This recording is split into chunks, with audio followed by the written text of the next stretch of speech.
Ser podcast. Ya sea con una mesa camilla, en el campo, en una casa en la posguerra, Celia Rico demuestra que su cine es tan íntimo como político. Desde el hogar, las rutinas y los pequeños gestos de sus mujeres, la directora sevillana nos cuenta como país. Ahora adapta la novela de Chirves, La buena letra, en un emocionante drama sobre los silencios y sacrificios de nuestras abuelas, de todas esas mujeres de la posguerra. En este episodio, además, comentamos la última apuesta de Marvel, un thriller francés con un Rider a la espera de asilo y una inquietante historia sobre las relaciones de poder en la familia. En 30 minutos os ponemos al día de todo en cine y series. ¡Acción!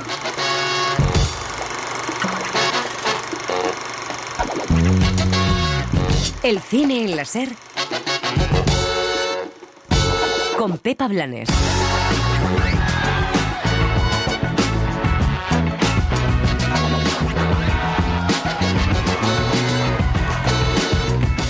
Del trabajo, el cine reivindica la falta de condiciones laborales y derechos de los riders, uno de los colectivos más maltratados y en el que trabajan muchos migrantes, como nos cuenta la historia de Suleiman, la película del belga Boris Logkine.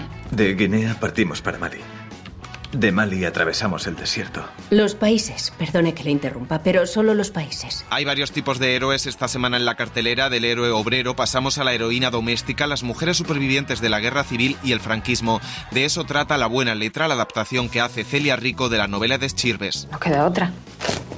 Ahora a tu hermano le pagan una miseria. Y por supuesto, Marvel no renuncia a su hueco en la taquilla esta semana con Thunderbolt, que más que a héroes, lo que hace es juntar a un grupo de villanos como Florence Pugh, Sebastian Stan o David Harbour. Todos hemos hecho cosas malas.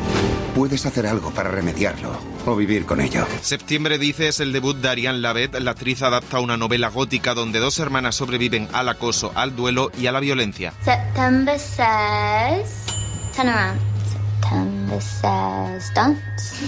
Y en televisión, más héroes, Ricardo Darín protagoniza El Eternauta. Es la adaptación de un cómic que se convirtió en icono de la literatura y la cultura argentinas, donde un tipo normal sobrevive a una nevada tóxica en el verano en Buenos Aires. Hay algo en el aire, ¿no?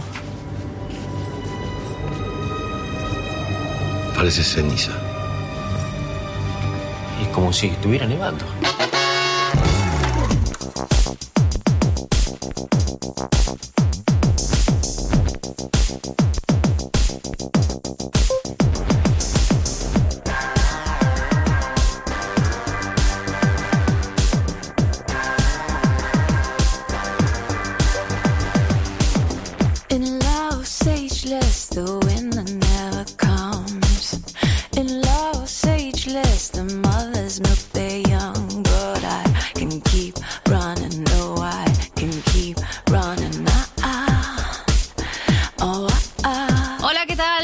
Bienvenidos a El Cine en la Ser, en una semana en la que vamos a diseccionar distintos modelos del héroe. José Manuel Romero, ¿qué tal? ¿Qué tal, Pepa? Tenemos varios arquetipos, desde el tipo normal que aprende a salvar a la comunidad, como veremos en El Eternauta de Ricardo Darín, al héroe que confía en la resistencia, como Diego Luna en Andor. Y también tenemos antihéroes o villanos que se han juntado en Thunderbolts. Es la película de Marvel que ha juntado actores como Florence Pugh, David Harbour o Sebastian Stan.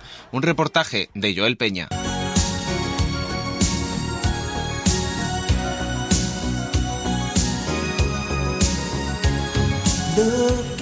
Thunderbolts es la primera vez que el director estadounidense Jake Schreier se enfrenta al universo cinematográfico de Marvel. El proyecto rescata a un grupo de antihéroes presentados al gran público en cómics de la década de los 70 que ya han sido protagonistas también de otras producciones de la compañía. No tenemos héroes en los que confiar, pero necesitamos protección. Regresan así personajes míticos como el Soldado de Invierno, el Guardián Rojo y Elena Belova, formando un nuevo equipo que para su director marca un punto de inflexión en las cintas de superhéroes.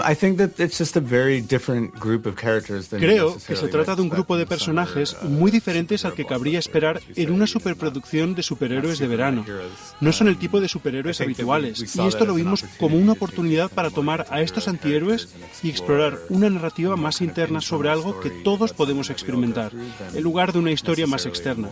Tenemos toda la acción y el gran alcance que se espera, pero también tiene que funcionar a nivel interno. La película mantiene una cuidada atmósfera de acción característica del género. Salvar a la gente de a pie. No hay mayor vocación. Combinada con toques de comedia y una importante carga dramática. Todos hemos hecho cosas malas. Puedes hacer algo para remediarlo. Un equilibrio buscado desde un primer momento. Creo que para mí el mayor desafío es que teníamos un equipo increíble que estaba intentando hacer un gran trabajo ante la cámara. Todos los días había algún tipo de plataforma de alambre, un poste o algún tipo de gran acrobacia, y luego todavía teníamos que rodar todas esas escenas que necesitaban resonar emocionalmente. A menudo contábamos con menos tiempo para esas escenas del que se tiene una serie, y aunque parezca mucho tiempo, en una gran producción tienes que mantener el ritmo y el equilibrio. La ejecución es importante y todo tiene que encajar para que una película como esta funcione. La acción tiene que ser genial, contar una historia y descubrir a los personajes, pero también lo han de hacer esas escenas emotivas. Así que tratar de equilibrar la cantidad de tiempo para asegurarnos de que ambas cosas funcionaran me pareció el mayor desafío. Las emociones de estos villanos marcan su recorrido en una trama que avanza cada vez de forma más oscura. David Harbour da vida al Guardián Rojo. Piensa que tratar los traumas de estos antihéroes ha sido un acierto. Tiene todos los elementos, es muy divertida. Sigue siendo una película cómica y en ocasiones absurda, pero tiene la intención de examinar algo profundamente humano, algo sobre los estados mentales, la soledad y las dificultades del mundo moderno.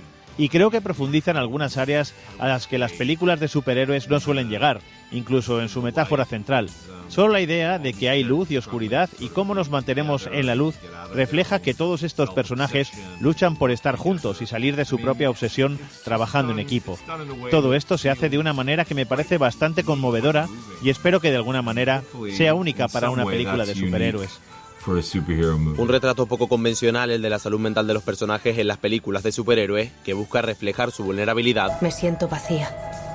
Voy de un lado a otro sin rumbo, sin un propósito. Y enfrentarlos a su pasado. ¿Habéis acabado con la terapia? Vamos al lío. Los miembros de este equipo se conocen de manera casual en una misión trampa. Miraos, sois adorables.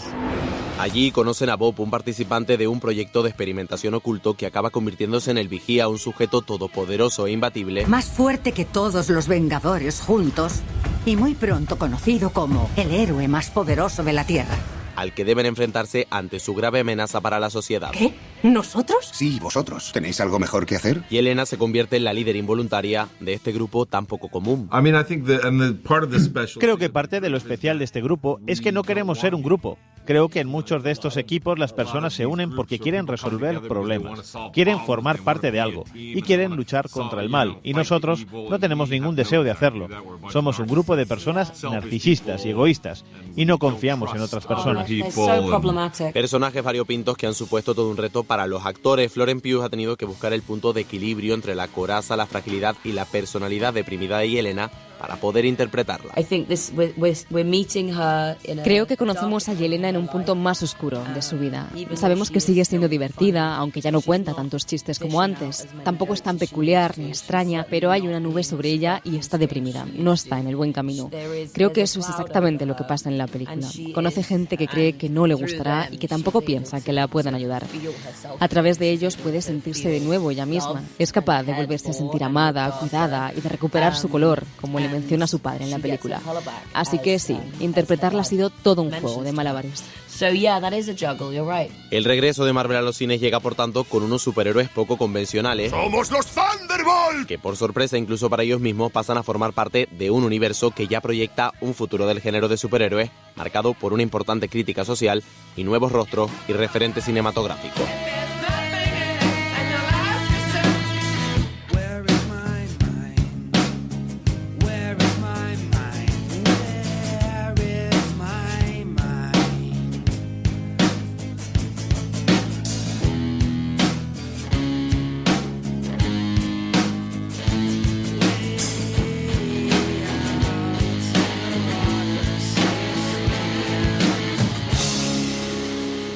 Hay también heroínas no reconocidas, mujeres que vivieron en la etapa más oscura de la historia reciente de España, que sacaron adelante a las familias después de la guerra y que encarnaron ese silencio y esa resignación que definía nuestro país. Celia Rico retrata esa época en La buena letra, la adaptación de la novela de Chirves.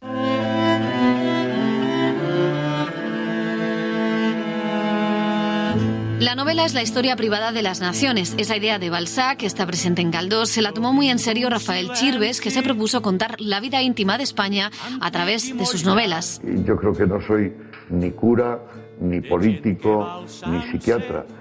Entonces no tengo obligación de engañar, que lo que soy es novelista, que intento contar lo que me pasa a mí y relacionar lo que me pasa a mí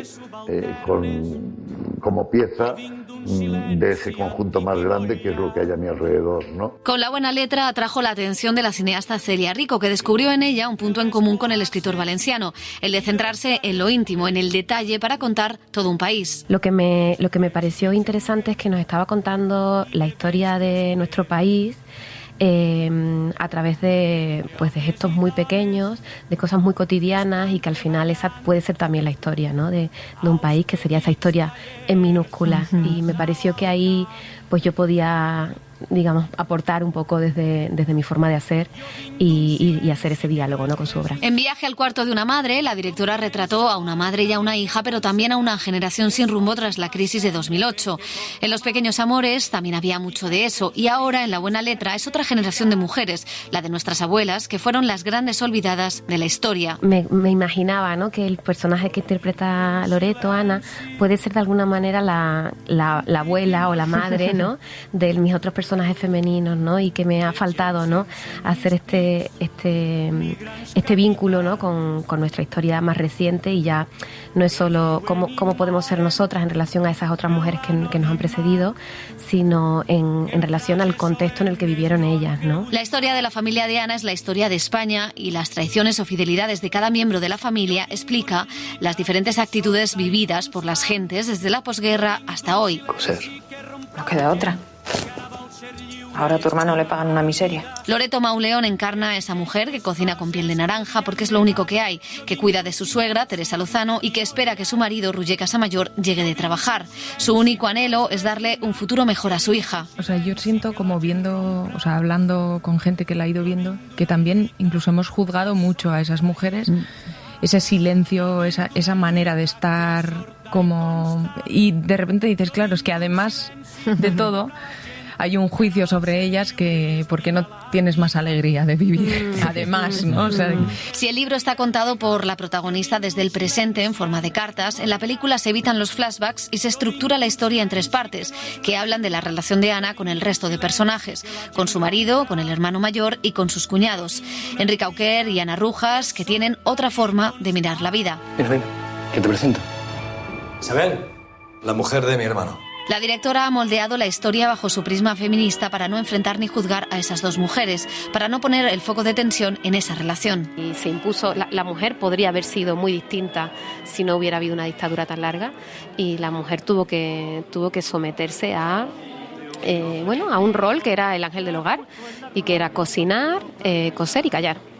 Y por eso creo que se habla poco de que las grandes perdedoras de la guerra fueron las mujeres, y esto es interesante que lo pensemos, porque en realidad nosotras venimos de ahí. En pequeños gestos, en detalles cotidianos, la directora establece la metáfora de España, un país traicionado una y otra vez, como esta mujer que ha sacrificado su vida para que otros tengan deseos, crezcan y mejoren. Pero la rabia no se va tan fácilmente, por eso emerge cuando ve a sus cuñados salir adelante sin trabajar tanto, sin hacer sacrificios y haciendo tratos con el enemigo, los franquistas. ¿Sabes qué me gustaría? Ir al cine. Pues tu hermano ya no quiere ni pisarlo. Lo que tendría que hacer es buscarse un trabajo y ganar su propio dinero. Ese trabajo es demasiado duro para él. ¿Y para ti no? ¿Tú no te das cuenta de que la cárcel le ha dejado hecho polvo? Nosotros tampoco lo hemos pasado bien. La directora hace suya la luz del Mediterráneo como sacada de los cuadros más expresionistas de Sorolla. Esa luz baña los planos de La buena letra, una película que acompaña a sus protagonistas, que muestra sus decepciones, sus cuerpos molidos y sus tristezas, las de nuestros abuelos, pero sobre todo las de nuestras abuelas, una generación de mujeres que no pudo ser otra cosa. Por una cabeza, toda la locura, tu boca que besa, borra la tristeza, calma la amargura. Por una cabeza, y ella me olvida, ¿qué importa perderme? 1000 veces la vida, ¿para qué vivir? Y en la semana del 1 de mayo hay estrenos que se centran en la precariedad laboral. Al más puro estilo de los Dardenne, el director francés Boris Loquin nos muestra la violencia que sufren muchos migrantes que piden asilo en Europa en medio de las mafias y de la burocracia mientras trabajan como riders. La historia de Suleiman ha sido un pequeño fenómeno del cine independiente que hizo una buenísima taquilla en Francia y le dio los papeles a su protagonista, Abu Sangare. Un reportaje de Helio Castro. En su primera película como director, titulada Hope, el director francés Boris Loquin contaba la historia de unos emigrantes cameruneses que llegaban a Europa después de cruzar el desierto del Sáhara. Après mon premier film, Hope, qui raconte le voyage de deux Africains vers l'Europe et qui se termine... Después de mi primera película, Hope, que cuenta la historia del viaje de dos africanos a Europa y que termina cuando los personajes avistan España, quería hacer esta película, quería una secuela sobre qué les pasa a estos migrantes una vez que llegan a Europa.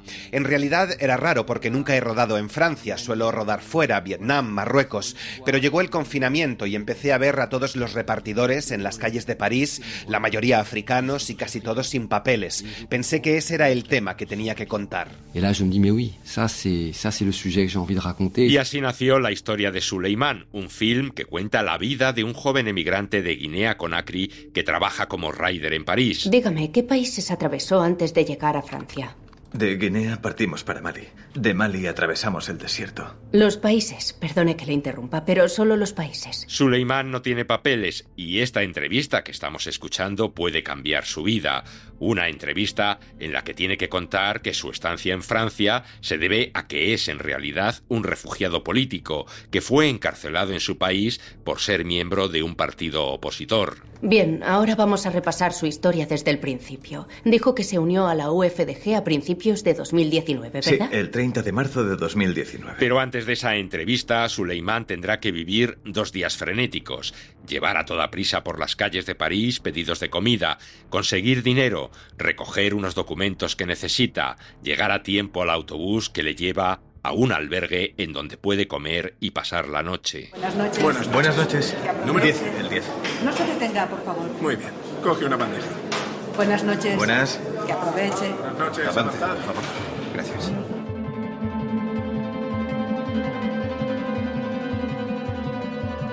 En la historia de Suleiman vemos un París muy distinto al que suele salir en otras películas. No es la capital francesa bella, de calles hermosas y monumentos espectaculares llenos de glamour, sino un París nocturno, oscuro, hostil y agobiante. Por esas calles circula a toda prisa Suleiman. Ese es su día a día, pero también, como dice el director, Boris Loquin, cuenta cómo es nuestra sociedad. Parce que le livreur c'est pas seulement le migrant. Le livreur, c'est un travailleur sans papier. El repartidor no es solo el migrante, el repartidor es un trabajador indocumentado y es alguien que nos habla tanto de la propia migración como también de algo muy contemporáneo, la cuestión de esta economía digital, de la uberización. Hay un cruce de los dos temas en la figura del repartidor obvio. Es decir, no es casualidad que muchas de estas personas que trabajan para dar las solicitudes también sean personas con antecedentes de inmigración. Es muy llamativo y cuenta algo sobre este mundo contemporáneo. La película nos sirve de espejo, sostiene un espejo con nuestra sociedad, dice mucho de nosotros.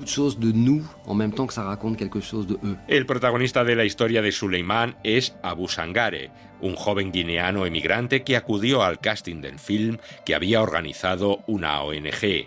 La historia que vemos en la película es muy parecida a la que ha vivido en sus carnes el propio Abu. También él estuvo a punto de ser deportado de Francia. Ahora, después de protagonizar la película, su futuro puede ser distinto. Me ha gustado mucho, pero es verdad que nunca ha sido mi sueño el cine, ni ser conocido. Yo siempre he querido ser mecánico, tener comida cada día y encontrar un lugar donde poder dormir, calentarme. Pero igual que he hecho esta película, si alguien me llama para que le ayude, lo haré. Pero sí tengo claro que mi sueño no es convertirme en una estrella ni ser millonario. Hay gente que sí sueña con eso. Yo tengo otro sueño.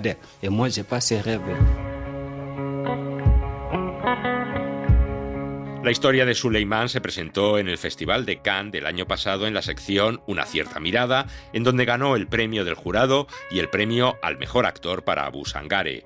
Un triunfo que se repitió en los premios César del cine francés, donde la película obtuvo 4 estatuillas, entre ellas la de mejor actor revelación, nuevamente para Abu Sangare. La historia de Suleimán nos recuerda a los grandes títulos del cine neorrealista, como Ladrón de bicicletas, de Vittorio De Sica. Como en aquella película, Suleimán necesita la bicicleta para trabajar y para vivir, pero aquí el protagonista, además, también necesita papeles y aprenderse una historia sobre su vida para que, en la entrevista, pueda pasar de ser un emigrante ilegal a un refugiado político. Bien, después de Mali, ¿a dónde fue? Después de Mali nos fuimos a Argelia. Argelia. ¿Y cuánto tiempo se quedó? Unas semanas. Después partimos para Libia. Ahora los espectadores españoles pueden sentir esa emoción viendo en los cines la historia de Suleimán.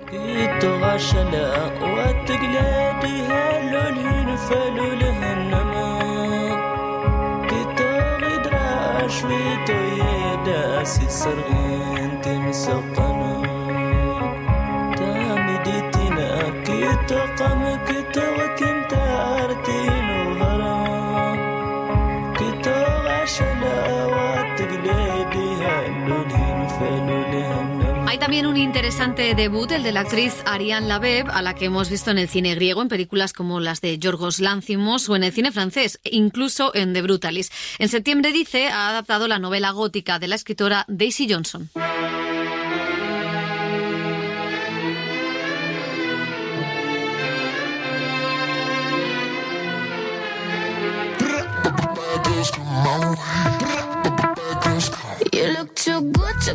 Ariane Labeeb, actriz francesa de origen griego, la descubrimos en papeles poco convencionales dentro del cine independiente de esa nueva ola de autores que surgió hace más de una década en su país. Debutó con la directora griega Athina Sangari en Attenberg y luego conoció a Yorgos Lanthimos, con el que trabajó en Alps y Langosta. Tienes que dispararme para que no sospechen que te he ayudado. La idea de dirigir, confiesa, siempre le rondó. En 2019 presentó un corto y ahora estrena su primer largometraje. Empecé a hacer cine cuando tenía 26 años con Athina Sangari, una directora griega. Desde ese momento supe que quería dirigir, pero me ha llevado tiempo dar el paso. Estudié teatro, quise ser también directora de teatro, creé un grupo donde todos escribíamos, bailábamos y actuábamos. Era muy colectivo, es algo que siempre he intentado mantener. Ahora sigo haciendo cine, pero en otra posición. Para su debut, la directora adapta la novela Hermanas de la británica Daisy Johnson, una historia que le fascinó por cómo retrataba los vínculos de control y las complejidades de las relaciones femeninas. Tenía un poco de miedo por adaptar una novela gótica, pero al final me enamoré de los personajes y de la complejidad de esos roles femeninos, que no es algo que veamos muy a menudo en el cine. Sentí la necesidad y el impulso de hablar sobre este tipo de amor incondicional que se da en la familia, de unir la niñez y la feminidad. Tanto en el libro como en Septiembre, dice, ese es el título de la película, estos temas se desarrollan entre dos hermanas adolescentes de una forma en la que aúna el drama, lo surrealista, lo poético y lo físico. Mi hermana está ahí. Septiembre dice... ¡Os voy a sacar los ojos! Labeeb construye un mundo visual para contar la estrecha relación entre Julio y Septiembre, las dos hermanas, con planos que van dando la información justa al espectador para entender las dinámicas de poder y control dentro de la familia. Cuando vives con personas que te protegen, que te quieren, acaban teniendo mucho poder sobre sí. Si ese poder no se usa bien, puede ser peligroso. Ese vínculo y esa conexión tan fuerte puede tener sus peligros. Por eso ha sido interesante explorar lo profundo y peligroso que puede llegar a ser una relación de familia, incluso si se fundamenta en el amor. Por ejemplo, una madre que usa a sus hijos para su propio trabajo, aunque les quiera mucho. Intento dar varias caras de este tipo de amor. Hay crueldad, hay ternura, por supuesto hay amor. En lugar de ahondar en la psicología de sus protagonistas, la directora se interesa por sus formas de expresión. Julio es introvertida y sumisa. No es nada. Qué tonta eres, Julio. Mientras que Septiembre es impulsiva y dominadora. Septiembre dice... gira. Es esta última quien suele proponer un macabro reto, de ahí el título, Septiembre dice... Septiembre dice... Tienes que aguantar todo lo que puedas sin reírte. y la otra obedece si no quiere perder una vida. La crueldad forma parte de nosotros como seres humanos. En el personaje de Septiembre es evidente, pero creo que para mí los dos personajes son como un todo, con dos facetas de la misma personalidad. Eso era una oportunidad para ver los límites de la manipulación en el amor familiar. Un juego perverso que mantiene esa tóxica relación también como una forma de supervivencia en un ambiente hostil, con una madre bipolar, un artista que las vestía como las niñas del Resplandor. ¿Qué quieres decir? Nada. Y en un colegio donde sufre el acoso escolar de sus compañeros. Era importante que estas dos niñas enfrentaran la dureza del mundo y ahí está lo que viven en el colegio. Creo que las redes sociales y los vídeos son importantes en estos acosos. La relación con la imagen es muy fuerte para los jóvenes hoy. Todos sabemos que vivimos en un mundo violento y estas niñas lo sufren. Por eso crean su propio mundo, con su propio idioma y donde se protegen de lo demás. Y una razón para crear una burbuja y una de las razones es el acoso escolar. Tras ser expulsadas después de varios incidentes, las hermanas y la madre se mudan un tiempo a una casa en la playa, a un lugar apartado. Ahí tratan de sobreponerse a las adversidades, pero el aislamiento solo hace explotar el perverso laberinto psicológico de los personajes. Si yo muero, ¿tú también morirás? La directora consigue un equilibrio perfecto entre crueldad y ternura, entre el suspense de esa turbia relación y el vínculo inquebrantable de las hermanas. Lo hace gracias a un trabajo sensorial, atmosférico, en el que juega con los puntos de vista y cuestiona la dependencia de los lazos familiares. Claro que lo haría en tu lugar. ¿Lo prometes? Sí. El resultado es un estimulante y perturbador cuento gótico con el que Ariane Lavette demuestra que también tiene un mundo propio como directora.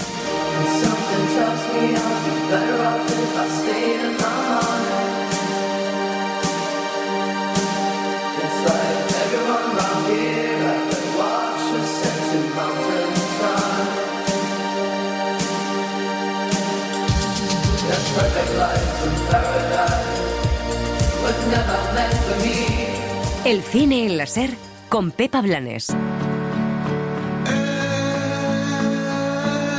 ¿Quién te va a cuidar?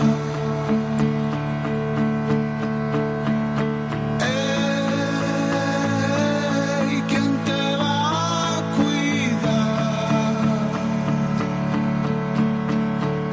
En televisión, con un despliegue de producción sin precedentes en Argentina, Netflix estrena El Eternauta, la primera adaptación audiovisual de la célebre novela gráfica de ciencia ficción creada por Héctor Germán Oesterhel e ilustrada por Francisco Solano López. Dani Garrán, ¿qué tal? Hola Pepa, publicada por primera vez en el 57, es un hito en la historia del cómic argentina, una historia que combina ciencia ficción con un profundo análisis social. El Eternauta llega a la televisión como una metáfora de la resistencia colectiva frente a la opresión, con la humanidad amenazada por una fuerza exterior que comienza manifestándose con una misteriosa nieve tóxica. Los guionistas Bruno Estañano y Ariel Staltari adaptan esta historia encabezada por el actor Ricardo Darín. Se produce una tensión gigante y se fríen todos los circuitos. Aunque estén apagados. Sí. Apagados o desenchufados. Hacen mierda todo por inducción. ¿Y cómo se pudo haber generado? Una tormenta solar, una explosión atómica, qué sé yo. No, ¿quién nos va a tirar una bomba atómica a nosotros? Sea lo que sea, esto tiene una escala mucho mayor de lo que pensamos. La crisis de los opioides se ha reflejado en muchas ocasiones en la ficción. Movistar Plus estrena El largo río de las almas, serie que adapta el bestseller de Liz Moore sobre dos hermanas afectadas por las adicciones, una agente de policía y una adicta que desaparece en medio de una oleada de asesinatos. Amanda Seyfried es la protagonista y productora de esta serie. A lo mejor esto no es tan malo, ¿sabes?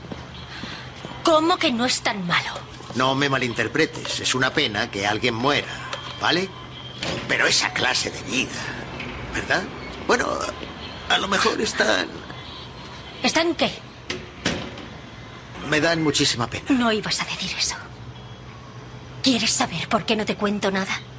Ya tienes tu respuesta. Y Apple TV Plus ha estrenado su nueva serie francesa, Carême, Chef de Reyes, una ficción de época que narra el ascenso del primer cocinero en el mundo en convertirse en estrella, desde sus humildes orígenes en París a la cima de su gremio en la época de Napoleón. Dispuesta a todo por conseguir fama, dinero y mujeres, llegará a ser espía de los políticos más poderosos de Francia. Benjamin Boissin es el actor protagonista de esta serie, dirigida por Martin Bourboulon. La comida es lo que hace a un país. Es como su idioma. Es como su arte. Es nuestro primer sabor. La comida puede ser más elocuente que las palabras.